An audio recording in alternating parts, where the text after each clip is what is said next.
Well, you may have heard the saying of be comfortable in your skin, and now one local woman is helping others do just that with coloring books.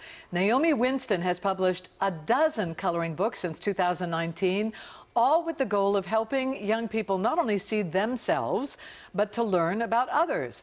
Dennis Valera shows us her work. To a beautiful black girl, know that I value you and deeply care about you. It may sound like the start of a memoir, So do the rest of the women in this book. but it's actually the first page of a coloring book. Black Women Are the Future is Naomi Winston's first self-published coloring book.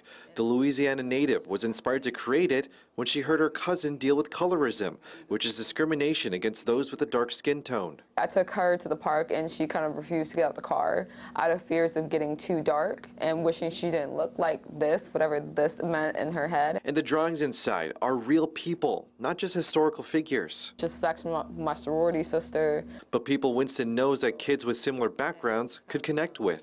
These are real world problems. These are real world things and experiences. In order to really relate to children or even young adults that experience this all the time, it's about feeling like you're not alone. She publishes the coloring books through her own publishing company, Revolutionary Hearts Industries, now collectively called the Creative Representation Empire series.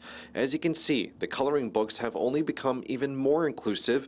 One centers around LGBTQIA+ identity, another is centered around Native Americans, even one on STEM careers. I don't create coloring books, I create opportunities to both see and be seen.